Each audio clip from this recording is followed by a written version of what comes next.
Water signs, tignan natin ano po ang mensahe para sa iyo ngayong araw. Keep in mind po na ito ay general reading lamang, so hindi po lahat ay makaka-relate, so be open-minded.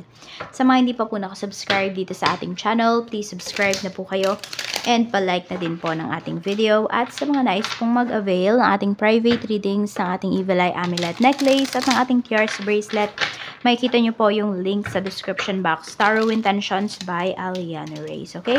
Tingnan po natin kung ano yung mensahe para sa iyo ngayong araw na ito. Gemini, Libra, and Aquarius. Running. Ayan, sino ba to? May tinatakbuhan ba kayo? May tinataguan ba kayo? Or nagra-running yung iba sa inyo? Yan yung exercise ninyo ngayon. Spiritual gifts. Parang ayaw nyong i-embrace. Meron kayong ayaw i-embrace. Ngayon, na spiritual gifts ninyo. Reckless love.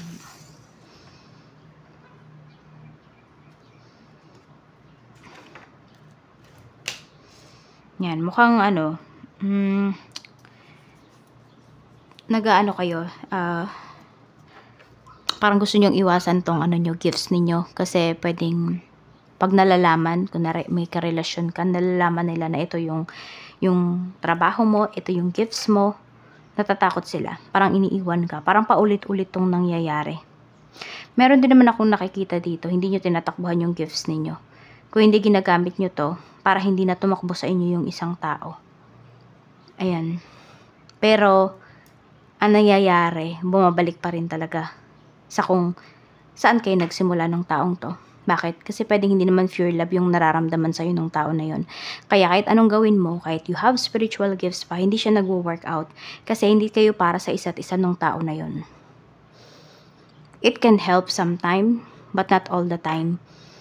Ayan po. Kaya yung iba sa inyo, ayun. Parang paulit-ulit yung nangyayari dito sa relationship ninyo. Ibig sabihin lang po niyan, air signs, hindi nyo pa na mimit yung taong para sa inyo. Oo. Kaya, paulit-ulit din kayo nasasaktan dito ng mga taong minamahal po ninyo. Tignan natin ano pa yung mensahe para sa'yo.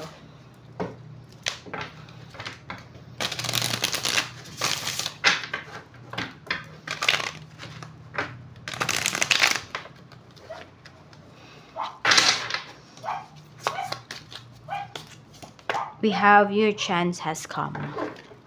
Okay, yung chance na to na sinasabi is either magpakabuti kayo. Okay? Or i-accept ninyo kung ano yung mayroon kayo, kung ano yung mga shortcomings ninyo. Diba? Nobody's perfect naman. So, ayan yung iba po sa inyo. Your chance has come para mas pagbutihin pa. Okay? Para mas palimin pa yung inyong kaalaman towards your spiritual gifts or towards your talents, your skills. Baka meron dito, sinasabi ni Universe, oh, wag ka muna sa love life mo magtuon ng pansin. Focus ka muna sa skills mo. Focus ka muna sa pwede mong mga pagkakitaan. Tignan natin, ayan, madaming opportunity na paparating para sa'yo. It's up to you na lang kung ano ba yung igagrab mo dyan. Opportunity ba towards your love life, your career, your family, business, your gifts. Tignan natin para sa mga nag-apply ng work. Check natin sa kung may hinihintay ka pa ba dyan. Sa number, okay, pili kayo 1 or 2. Number 1. Tignan natin kung mayroon ka pa bang hinihintay dyan. Baka kasi nagsasayang ka lang ng oras, diba? Number 2. So, ayan, pili po kayo. Number 1. 10 of Swords, mayroon po kayong hinihintay dito. Ayan. Actually, ito, agad-agad to. Mabibigyan po kayo ng kontrata. Temperance. Ito, si number 2. May aasahan naman kayo dyan, pero ang tagal. Parang alam mo yung last choice ka dyan. Ikaw yung pinaka nasa dulo. Ganun, pag, kunwari, 3 kayong pinamimilian. Pag hindi sumagot yung dalawa, ikaw yung magiging nila. Pwede ka pa namang maghintay, pero mas okay din daw kung maghahanap ka na ng bagong trabaho. I mean, ang bagong a-applyan. Sa mga may current work naman po, kamusta? We have Knight of Wands. Meron dito parang bago lang kayo sa work. The Hermit. Yan. Or medyo parang napapa kasi yung iba sa inyo. So, mayroon kayong mentor dito or pwedeng may mga bago dyan sa trabaho na kayo po yung magtuturo. Kamusta yung mga katrabaho mo? 9 of Wands. Ayun, medyo maiilap yung mga katrabaho mo ngayon. So, parang ayaw ka nilang pakailaman dito sa ginagawa mo. Ganun. Ayaw nyo magpakailaman na dun sa mga ginagawa ninyo or sa mga trabaho po ninyo. Tingnan natin. Para naman sa mga nagbabalak dyang mag-resign. Yung nagbabalak pa lang ha. Number 1. And we have number 2. Tingnan natin kung tama ba yung decision mo na mag-resign ka. Okay, number 1. We have 10 of Cups. 10 of Cups. Yes, yung iba po sa inyo, okay lang na mag-resign kayo. Some of you, medyo magkakaroon pa kayo ng time para sa family niyo. Depende na lang to siguro dun sa, lilipatan ninyong trabaho. Ayan. Baka kasi meron dito pwedeng mag-work from home na lang yung iba sa inyo. So, good move po yan para sa inyo. Sa number 2 naman, 5 of Swords. Hindi eh. Huwag muna kayong magre-resign. Hindi to good time para sa inyo. Mahihirapan po kayo. Tsaka meron dito kasi, kung may nangangako naman sa'yo na, sige na, lumipat ka na dito, kami bahala sa'yo. Huwag kang umasa dyan. Parang huwag mo masyadong asahan yan, baka kasi traidorin ka. Mahirapan ka lang dyan. Check naman natin pagdating naman sa negosyo. Sa mga may negosyo po, kamusta? Sa mga may negosyo, Spirit Guide. Kamusta ang sales? We have King of Swords. Napakaseryoso nyo. We have 4 of Swords. Okay, ano kayo dito eh? Nakikita ko maganda naman yung sales ninyo. Pero sobrang focus po ninyo dito sa inyong negosyo.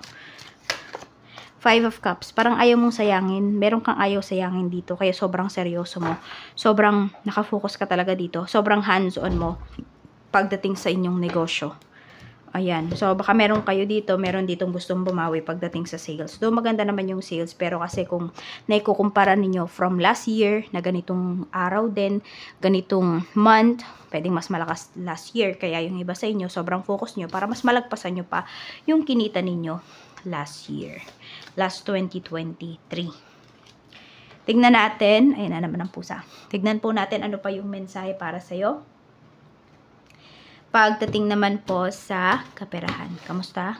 Happy ka ba pagdating sa money mo? 8 of Swords. Yung iba po sa inyo, hindi kayo masyadong happy pagdating sa money. Death card. Medyo may kinatatakutan po kayo dito na mangyari pagdating sa money ninyo. Yung meron dito, sobrang nagtitipid. So, pwedeng natatakot kayong bumalik kayo sa dati. Kaya nga, diba sinasabi sa inyo dito, it's either saan ba kayo dapat mag-focus? Sa love life nyo ba or sa kaperahan ninyo? So, iba sa inyo, air signs, hindi muna talaga mag-focus sa pera ninyo. Kasi may takot kayo dito eh, natatakot kayong maghirap. Lahat naman siguro tayo, diba, natatakot tayong maghirap. Ayan. The Last Judgment. Okay? So, ayun po, yung iba sa inyo, need nyo muna mag-focus sa pera ninyo. Pag-focusan nyo po ito kasi ito, may malaking perang paparating sa inyo dito. Itong malaking pera naman na ito na paparating, paghihirapan nyo po ito. At kung hindi naman kayo naghihirap ngayon, I mean, hindi kayo nag-e-effort, pwedeng hindi nyo makuha to kung ano man to. Ano man yung pera na yan. So, focus muna po kayo sa kaperahan nyo. Focus muna kayo sa skills ninyo, sa trabaho. Tignan naman natin sa love life para po sa mga single. Okay, meron. Sige, tignan muna pala natin. Kasi meron dito. Nagtatanong, ko, ito yung na-pick up ko. Kung makakabayad daw ba ng utang ngayong taon na to. Yan. Sige, pili kayo 1 or 2. Yung mga may utang dyan, tingnan natin kung makakabayad na ba kayo this year. Tatapos nyo na ba yung mga utang nyo this year? Sa number 1. The Moon, matatapos na po. Ito, yung iba sa inyo. Yan, so mawawala na yung mga worries ninyo dito. Tingnan natin si number 2. 6 of Cups. 6 of Cups. Ito, parang uunti-untiin pa to eh. Bago mabayaran. So, pwedeng aabot pa po ng 6 months bago kayo makaano. So, parang abot pa siya ng first quarter of 2025 bago po ninyo ma-fully paid yung inyong mga kautangan. Check naman natin. Pasensya na po kayo. Nagulo na naman ang ating mga cards sa love life. Sa mga single po, kamusta? Sa mga single po natin, kamusta? We have Page of Pentacles. Meron dito, curious po sa inyo, gusto kayong kilalanin, or maybe kayo to. Meron tao dito na gusto ninyong kilalanin. So, nakikita ko naman positive yung energy dito. But let's see. Kung sino man yung curious sa'yo, ano ba, true din ba yung intention niya? Yes po. Ayan. At saka alam mo, yung kung sino man yung tao na to, na makakatandem mo or makakarelasyon mo, mas gaganda pa po yung finances ninyo. You will benefit from each other. Tignan natin. Pagdating naman po sa mga magkarelasyon. The Magician, we have the High Priestess. Medyo mataas lang yung pride ninyo parehas ng person mo dito. Pero alam mo, maganda naman yung relationship ninyo. At pwede pa nga po siyang mauwi sa marriage. Ayan. Kaya lang kasi ito. Meron ba dito kasi kung pinopursue nyo nga yung trabaho or career po ninyo. So medyo may nagdadalawang isip dito. Pwedeng nagdadalawang isip yung person mo kung, alam mo yun, kung yayayain ka na ba niyang magpakasal, ganon. Kasi gusto niya din naman, no, na maabot mo yung mga goals mo. So, may pagdadalawang isip siya dito. Not because hindi ka niya mahal. Kung hindi, parang ayaw niya bang itali ka muna. Kasi nga, pwedeng maganda kasi yung career mo. Air signs. Ganun yung nakikita ko dito. Hindi ko siya masabi yung may magandang word dun eh. Yung parang kuhang-kuha niya talaga. Hindi ko put into words. Tignan natin. Okay, para naman po sa mga mag-asawa. We have 7 of Swords. We have Page of Wands. Ayan, medyo may nagsiselos dito. Kasi feeling mo nawawala ng oras sa'yo yung asawa mo. Or meron siyang pinagtutuunan ng ibang oras niya. Pero hindi naman. Nagfo-focus lang talaga siya sa trabaho. Ayan, so all you have to do is to communicate and to support kung ano man yung ginagawa nitong asawa mo. Kasi para din po ito sa family ninyo. So, ayan lang po yung mensahe. Maraming salamat po. Mag-iingat po kayo always and more blessings to come.